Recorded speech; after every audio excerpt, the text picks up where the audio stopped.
আল্লাহর হাবিব মসজিদের বারান্দায় বসা সাহাবীদেরকে নিয়ে, মুয়াত্তা মালিক হাদিসের কিতাবে আসছে রাহমাতুল লিল আলামিন মসজিদের নববীর একেবারে শেষে বসা। হঠাৎ তাকায় দেখতেছি একজন সাহাবী কেবলমাত্র উযু বানায়া জুতাগুলা হাতে নিয়ে মসজিদের ভিতরে ঢুকতেছে, আর ওই সাহাবীর চেহারা বেয়ে বেয়ে, দাড়ি বেয়ে বেয়ে উযুর পানি টপ টপ করে পড়তেছে। আল্লাহর রাসূল বলল, সাহাবীরা, যেই ব্যক্তি এই মুহূর্তে মসজিদে প্রবেশ করেছে সে আল্লাহর জান্নাতের মেহমান হবে। ওই যে জান্নাতি যুবক, তাকায়া দেখো, সে আল্লাহর জান্নাতের মেহমান হবে। এ কথা শোনার পরে রাহমাতুল লিল আলামিনের মুখ থেকে শোনার পরে সাহাবায়ে কেরামদের ভিতরে ঈর্ষা আসছে। হিংসা এক জিনিস, ঈর্ষা আর এক জিনিস। ঈর্ষা হলো যে রাজুলুন আতাহুল্লাহুল কুরআন আনা আল-লাইল, যাকে আল্লাহ কোরআন দিয়েছে আমার দিকে, যাকে আল্লাহ কি দিয়েছে? সবাই বলে কোরআন দিয়েছে। সে রাতেও পড়ে, দিনেও পড়ে, তার কণ্ঠ সুন্দর, তার তেলাওয়াত শুনলে দিল জুড়িয়ে যায়। এখন আপনি পড়তে পারেন না, আপনি তার দিকে তাকাইয়ে আফসোস করেন, ভিতরে জ্বলে যে ও পারে, আমি কেন পারি না। এটা ঈর্ষা। আমারও পারা দরকার, ঠিক না ব্যাঠিক? যেমন গোটা পৃথিবীর ভিতরে বর্তমান আমার কলিজায় একজনের প্রতি খুব বেশি ঈর্ষা। সেই ব্যক্তিটা হলো বর্তমান বাইতুল্লাহর একজন পাওয়ারফুল ইমাম, একেবারে অল্প বয়সী ইমাম, যার নাম হলো শায়েখ ইয়াসিদ দোসারি। পাতলা মানুষ, চেহারা সুন্দর, সে বাইতুল্লাহর ইমাম, বাইতুল্লাহ খুতবা দেয়। সরকারের বিরুদ্ধে একবারে কি জনে বলছিল, তাকে ইমামতির থেকে চাকরিচ্যুত করেছে। পরে আবার সুদাইসি সাহেব অনেক তকদির করে তাকে আবার চাকরিতে বহাল রাখছে। তো তিনি যখন বাইতুল্লাহ কোরআন শরীফ পড়ায়, নামাজে দাঁড়ায় দাঁড়ায় যখন কোরআন তেলাওয়াত করে, মনে হয় আল্লাহর কোরআন নাজিল হয়। সুবহানাল্লাহ বললেন না?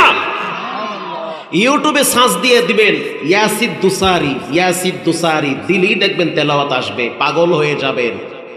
অশান্ত দিলকে আল্লাহ কোরআন দিয়ে শান্ত করে, অস্থির হয়ে যাবে। গত রমজানে আমি উমরায় ছিলাম, 30 লক্ষ মানুষ তার পিছনে দাঁড়িয়ে আল্লাহর কোরআনের তেলাওয়াত শুনেছে। রাস্তাঘাট, অলি গলি, দোকানপাট, ছাদ সবগুলাতে মানুষ দাঁড়িয়েছিল। ইয়াসিদ দোসারি যখন তেলাওয়াত করে মনে হয় আরশে আজিম থেকে কোরআন নাজিল হইতেছে। অন্যান্য ইমামদের হাত পাও কাঁপে, আর তিনি যখন তেলাওয়াত করে মনে হয় সে কোরআন দেখে দেখে পড়ে। আর এত চমৎকার কণ্ঠ। অন্য ইমামদের তেলাওয়াত নকল করা যায়, কিন্তু তার তেলাওয়াত নকল করা যায় না। মাঝে মাঝে স্পিরিট, হালকা স্পিরিট, মাঝে মাঝে ঢেউ, মাঝে মাঝে কান্নার তেলাওয়াত। ও আল্লাহ, কই আইছি, মনে হয় আল্লাহর জান্নাতের মেহমান হয়ে আল্লাহ তাআলার বান্দার জবান থেকে কোরআন শোনাইতেছে। এই ব্যক্তি, আমি প্রতিদিন, এমন একটা দিন নাই যার তেলাওয়াত আমি গাড়িতে বসে না শুনি। আমার বিশাল ঈর্ষা লাগে। আরবের মানুষগুলা তিনি যখন রাস্তা দিয়ে হাঁটে, এখনো দেখছি আরবের বাচ্চারা, যে সমস্ত বাচ্চারা টিকটক আর পাবজি, ফ্রি ফায়ার নিয়ে ব্যস্ত, এই বয়সী বাচ্চারা আরবে ইয়াসিদ দোসারি যখন হাঁটে তার পায়ের ধুলাগুলা তারা শরীরে লাগায়। কেন লাগায়? বলে তাকে তো পাই না, মনে হয় তিনি হাইটে যায় না, একটা কোরআন হাইটে যায়, একটা কোরআন হেঁটে যায়। ইয়াসিদ দোসারি সাক্ষাতের সুযোগ নাই, পুলিশ ডানে বামে, সর্বোচ্চ সিকিউরিটি, দেখা করারও সুযোগ নাই, মোসাবারও সুযোগ নাই। দূর থেকে হঠাৎ ইয়াসিদ দোসারি ঢোকে। এত চমৎকার কণ্ঠ, যখন তেলাওয়াত করে তখন মনে হয় আল্লাহ, আমি এর মতো কেন পারি না। এত সুন্দর কণ্ঠ। না জানি রাসূলুল্লাহর জবানের কণ্ঠ আরো কত সুন্দর ছিল। সুবহানাল্লাহ বলেন। ইয়াসিদ দোসারির কণ্ঠ এত সুন্দর। আমি রমজানে প্রথম গেছি এবার, এর আগে অনেকবার গেছি রমজানের বাইরে। আমি নিজেও খতম তারাবি পড়াই, কিন্তু আমাকে এমন পাগল বানাইছে সে, আমার সাথে যারা গেছে একই অবস্থা। যতদিন আল্লাহ হায়াতে বাঁচায় রাখবে আমি রমজানে ওমরায় থাকবই ইনশাআল্লাহ। কারণ কোরআনের জেনুইন ফ্লেভার, কোরআনের অরিজিনাল আত্মতৃপ্তি, যেই কোরআন দ্বারা মানুষের দিল প্রশান্তি হয়, এটা পাইতে হলে রমজান মাসে ওমরায় থাকতে হয় বাইতুল্লাহ। আল্লাহু আকবার। দুই ব্যক্তির ব্যাপারে ঈর্ষা করা যাবে, এক যাকে আল্লাহ কোরআন দিয়েছে, দুই যে ব্যক্তিকে আল্লাহ সম্পদ দিয়েছে সে আল্লাহর রাস্তায় ব্যয় করে। এখন আপনি আফসোস করতেছেন, আল্লাহ হেরে টেহা দিছো, হে আল্লাহর রাস্তায় ব্যয় করতেছে, আমারে দিলে আমিও ব্যয় করতে পারতাম। এ কারণে ঈর্ষা করা জায়েজ, এটা হারাম না। কিন্তু আরেকজনের উন্নতি দেখলে আপনার কলজের মধ্যে সিট মারে, এটা কিন্তু হারাম। তা আপনি তার উন্নতি চান না, তারে আল্লাহ ফকির বানায় দিক, এটা আপনি চান, এটা জায়েজ না হারাম? এটা হারাম। যেমন একজন হিংসুক রাত্রিবেলা ঘুমায় গেছে, স্বপ্নে একজনে বলতে আছে কিছু লাগবে নাকি তোমার? গরিব মানুষ কিন্তু হিংসুক, বলে হ্যাঁ আমার লাগবে কিছু, তবে তুমি কে? বলে আমি হলাম জিনের সর্দার। আল্লাহ কই কি জিনের সর্দার? কয় হ। আসল না আইয়ে পড়ছে, আল্লাহ আমাকে অনেক শক্তি দিছে, তোমার কি লাগবে বলো। বলে আমি গরিব মানুষ, তুমি একটা কাজ করো, 2টা হালের গরু কিনে দাও। সকালবেলা উইঠা দেখবা 2টা হালের গরু ঘরের সামনে রেডি আছে, কিন্তু শর্ত হলো তোমার সাথে তোমার বাড়ির পাশে যার সাথে দ্বন্দ্ব আছে, হিংসা ঠেলা ঠেলি, তোমারে দিব 2টা, ওরে দিব 4টা। দরকার নাই গরু আমার, বাধ্য আমারে দেবা 2টা, হেরা দেবা 4টা। হেডটা দেখলে তো আমার কলজা জ্বলে, কারণ আমি তো হিংসুক। সকালবেলা স্ত্রীর সাথে পরামর্শ করলো যে স্বপ্নে এটা এটা দেখছি। স্ত্রী কয় তুমি কি মগা না অগা? কে আমি তো অগাও না মগাও না। এত অগা মানুষে হয়? তোমারে মাগনা দিবার চায়, মাগনা যদি আলকাত্তাও দেয় সেইটা পকেটে লওয়া উচিত। কথা কন না গা? মাগনা দিবে ফিসাবিলিল্লাহ। হ্যারে গরু 10টা দিক, সমস্যা কি? তোমারে তো মাগনা দিতে আছে 2টা, অসুবিধা কি? লয়া লও। ঠিক কথাই কইছো। মহিলাকে আবার কিছু বুদ্ধি থাকে না, আনকমান বুদ্ধি, অনেক সুন্দর বুদ্ধি থাকে, কিন্তু মহিলাকে মেজাজ গরম বানায় পুরুষেরা। কেন গরম বানায় পুরুষেরা? পুরুষ যেমন বাহিরে খাটাখাটি করে, মহিলারা কি ঘরে খাটাখাটি করে না? 3-4টা মাইয়ে বলা যেই ঘরে আছে, মাশাআল্লাহ, এই মহিলারা তা আধা মেন্টাল বানাই খেলায়, আধা পাগল। আমার বউ ফোন দিয়ে আমি তো আধা পাগল হয়ে গেছি, আমি চিকিৎসা করবো, টেনশন নাই। একটাই আগে, আর একটায় ফ্যান ধরে ঠেলে, আর একটায় চুলায় গিয়ে চুলার আগুন বাড়াইয়া দেয়, আর একটায় পাইলার ভিতরে পানি ঢাইলে দেয়। কথা কন না কেন? মহিলা যাইবে কই? এইটারে সামাল দেবে না এটারে সামাল দেবে, ওদিকে তরকারি চুলায় তরকারি পরে। এর মধ্যে আপনি দুপুরের টাইমে ঘরে গিয়ে চিল্লান শুরু করছেন, এ কুদ্দুসের মা বাপ দে। এখন কোন মহিলার মেজাজ কি ঠান্ডা না গরম? পোলাপান্ডির দিকে চাইয়া কইতে আছে, তোরাও জ্বালাও তোর বাপেও জ্বালায়, গোলামের ঘরে শান্তি নাই মোর কপালে। তার চেয়ে ঘরে গিয়ে যদি একটা সালাম দিতেন, আসসালামু আলাইকুম, কেমন আছো? সারাদিনের কষ্ট স্ত্রী ভুলে যেত এক সালামের বিনিময়। কথা কন না কা? একটা সালাম দিলে মোটামুটি সে শান্তি পাইত। সালাম দেওয়ার পরে আপনি যদি বলতেন, অনেক দিন ধরে মুসাফা করি না তো একটু হ্যান্ডশিপ করি। কত মানুষের লাগে মুসাফা করি, রাস্তায় যার লাগে দেওয়া হ্যান লাগে মুসাফা করি, তোমার লাগে তো করি না, আধবার মুসাফা করি। বউ কইবে ঢঙের দিশা পাই না, আবার মুসাফা। কথা ঠিক না বে ঠিক? এগুলো রাসূলুল্লাহর সুন্নাহ, আপনি পালন করবে না, কে পালন করবে? আপনার স্ত্রী লজ্জায় হাত বাড়াইবে না, লজ্জা পাবে, আরে আল্লাহ জামাইল লাগে মুসাফা জীবনে করি না, হে আইছে মুসাফা করতে আইছে। আপনি জোর কইরা আপনার বউয়ের হাতটা টানবেন, হাতের ভিতরে 50 টাকা ঢুকাইয়া দিয়ে বলবেন সকালবেলা লিপস্টিক কিন্না ঠোঁটে ঘষবা। কি চাচা, খুশি না বেজার? ওই খুশি বিয়ার পর থেকে আপনি জীবনে দেখেন নাই, এত খুশি জীবনে দেখেন নাই। সালাম দিবেন। আমার বললেও তো মাঝে মাঝে লাগিয়ে যায়, তা আমি কইয়া দিই, বেশি বাড়াবাড়ি করলে কিন্তু বিয়ে আরো 2টা করু। পাও ধরছি, ভিক্ষা চাই না, কুত্তা ফিরাও, দরকার নাই এত কিছু করার। যেমনি আছে এমনি থাকি, যা কবা হেডেই হল। তো মেজাজ যখন গরম দেখি তখন বলি আসসালামু আলাইকুম, কেমন আছো? মন দিল ভালো না খারাপ? বিশ্বাস করেন রাসূলের হাদিস, সালাম দিলে আল্লাহর পক্ষ থেকে রহমত আসে, অশান্ত দিলকে আল্লাহ শান্ত করে দেয়। ঘরে গিয়ে সালাম দেন, শয়তান দূর হয়ে যাবে।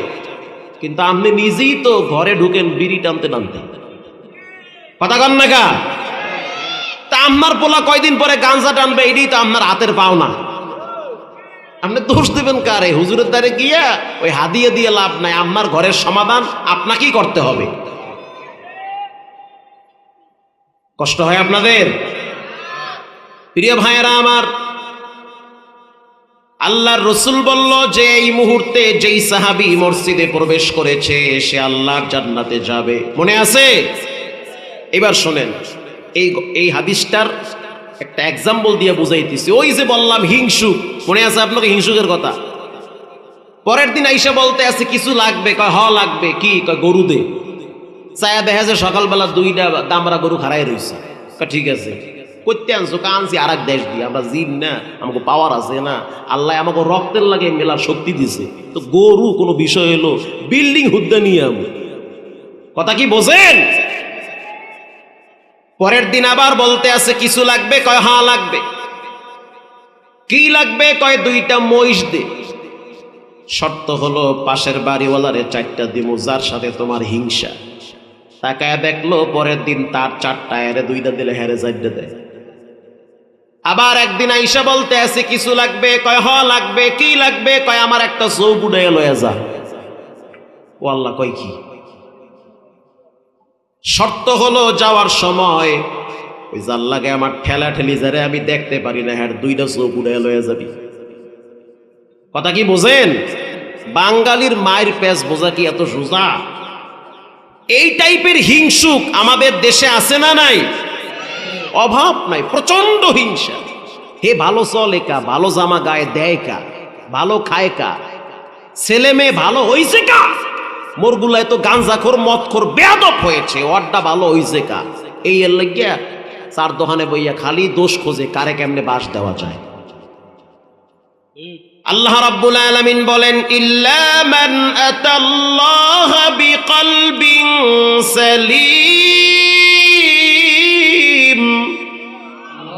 কিয়ামতের ময়দানে একমাত্র কলবে সালিম, পবিত্র আত্মা কাজে আসবে, যেই আত্মার ভিতরে হিংসা থাকবে না, অহংকার থাকবে না, আমি ভাব থাকবে না। এমন আত্মাগুলোকে বেছে বেছে জান্নাতুল ফেরদাউসে উঠায়া দিবেন কে?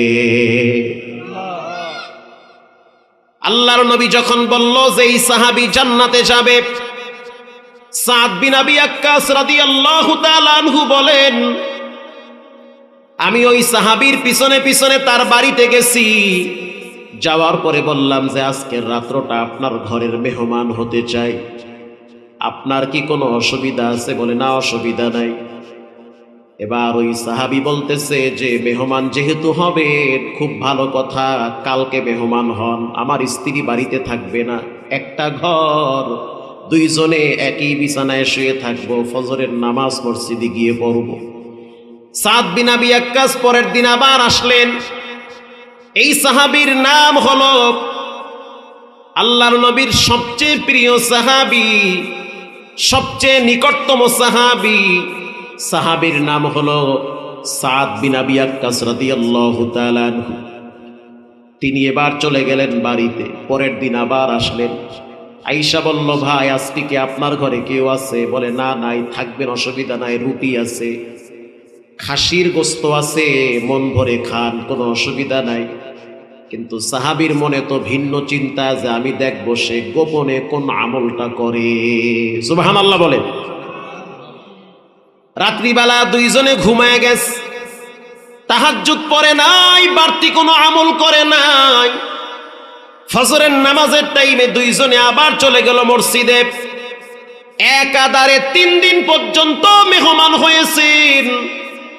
এরপরে ইশারের নামাজের পরে মসজিদের বারান্দায় রাসূলের প্রিয় সাহাবী সাদ বিন আবি ওয়াক্কাস ওই সাহাবীকে বলল যে ভাই সত্য করে বলেন আপনার গোপন কি আমল আছে?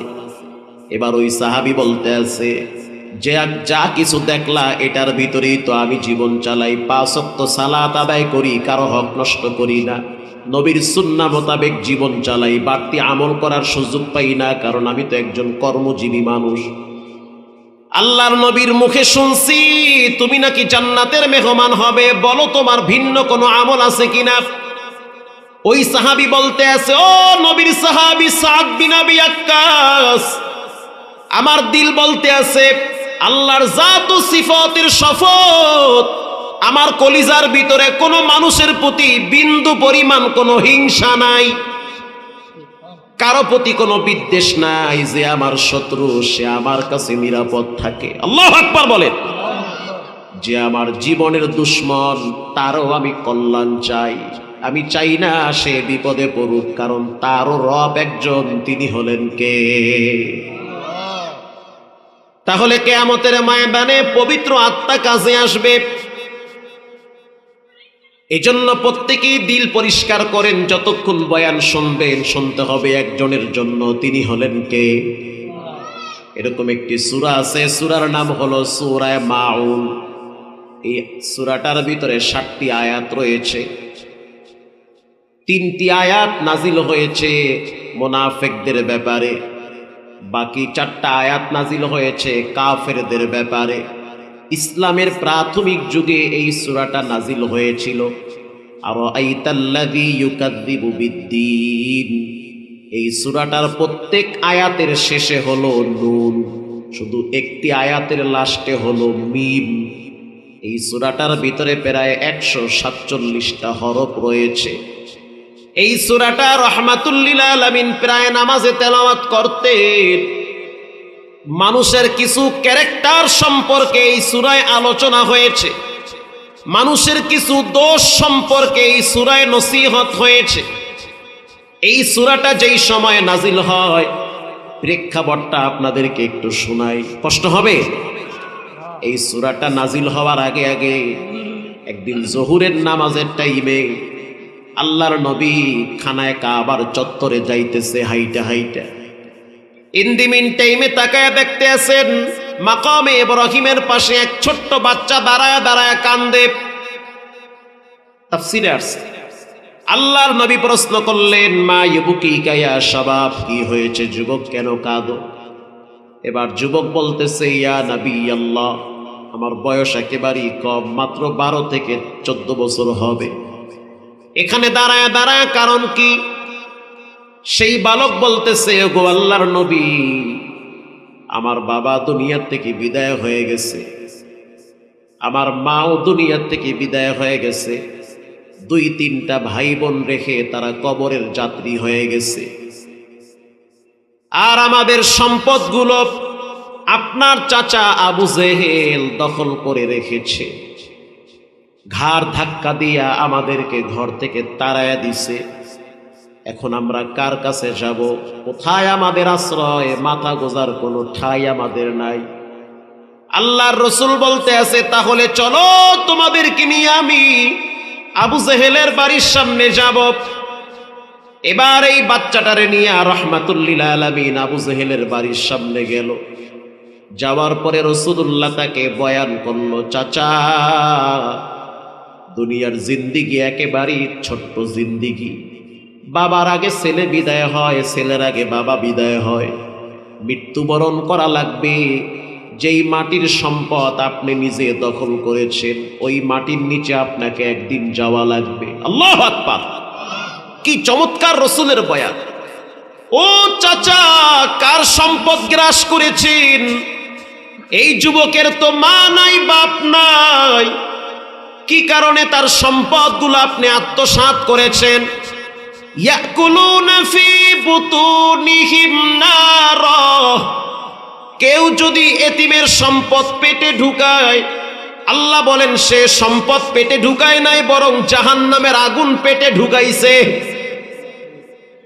এই বয়ান যখন রাসূলুল্লাহ তার চাচা আবু জেহেলকে করলো, আবু জেহেল খুব রাগ করলো, প্রচন্ড ক্ষিপ্ত হয়ে গেল। আল্লাহর রাসূল বলতেছে, চাচা, এমন একটা দিন আসবে যেই দিন সবাইকে উলঙ্গ থাকা লাগবে। সেই দিনটা হবে কিয়ামতের দিন। সূর্য মাথার উপরে চলে আসবে গো চাচা, পায়ের নিচে থাকবে জমিন তামার, মানুষের শরীরের ঘাম বায়া বায়া বায়া বায়া নিচে পড়বে। কারো ঘাম হাঁটু পর্যন্ত আসবে, কারো ঘাম কোমর পর্যন্ত আসবে। কানা মিকদারুহু 50,000 সানাতিন মিম্মা তাউদ্দুন, 50,000 বছর চাচা দাঁড়ায় থাকা লাগবে কিয়ামতের ময়দানে। ওই দিন জাহান্নামের দরওয়াজা আল্লাহ খুলে দিবে। আল্লাহু আকবার! জাহান্নাম সেই দিন বলবে হাল মিম মাজিদ, হাল মিম মাজিদ। আল্লাহ ক্ষুধা লাগছে, সুদখোর ঘুষখোর বেনামাজি গুলারে আমার পেটে ঢুকাইয়া দেন। বলেন নাউজুবিল্লাহ। জাহান্নামের জবান খুলে যাবে, সেটা আল্লাহ কোরআনে উল্লেখ করেছেন। জাহান্নাম সেদিন গর্জন দিয়ে বলবে আমার পেটের ভিতরে খিদা লাগছে, খাবার দেন। আপনার অবাধ্য বান্দাগুলারে আবার পেটে দিয়ে দেন। 70,000 ফেরেশতারা জাহান্নামের পায়ে শিকল লাগায় রাখবে। এক একটা ফেরেশতার গোড়ায় 70,000 ফেরেশতারা আরো থাকবে। ও নওগাঁর মুসলমান শুনে নেন, সেই দিনটা কিন্তু বেশি দূরে নয়। আল্লাহর রাসূল বলেন মানুষের প্রথম কিয়ামত শুরু হয় কবরে যাওয়ার পরে। আল্লাহু আকবার। প্রথম কিয়ামত মরার পরে। কি পরিমাণ ফিডার, কি পরিমাণ শাস্তি কবরে, একমাত্র যারা আমল আর ঈমানহীন কবরে যাবে তারাই বুঝবে। প্রিয় ভাইয়েরা আমার, আল্লাহর নবী যখন এই নসিহত করলেন, ভয় দেখাইলেন, কিয়ামতের কঠিন অবস্থা সম্পর্কে বুঝাইলেন, অনুরোধ করে আবু জেহেলকে বুঝাইছেন, কিন্তু আবু জেহেল কর্ণপাত করে নাই, কথায় কান দেয় নাই। আবু জেহেল এবার বলতে আছে কিয়ামতের ময়দান আমি বিশ্বাস করি না। কি সুবহানাল্লাহ বলবেন? এটাও বলে সুবহানাল্লাহ। আপনারা কি ঘুমান? কে কে ঘুমান হাত তুলেন। না হ্যাঁ তো কেউ ঘুমান না, তা আপনারা দেখি কেউ কোন সুবহানাল্লাহ, কেউ কোন নাউজুবিল্লাহ আউযুবিল্লাহ। কি আবু জেহেল বলতে আছে যে আমি কিয়ামতের ময়দান বিশ্বাস করি না। আপনারা কি কি বলবেন? সুবহানাল্লাহ। ও এবার ঠিক আছে। বলেন বিচারের দিন আছে না নাই? বিচারের দিন আছে। মালিক ইয়াউমিদ্দিন, এমন একটা দিন আসবে যেই দিন রাজত্ব হবে একজনের, তিনি হলেন কে?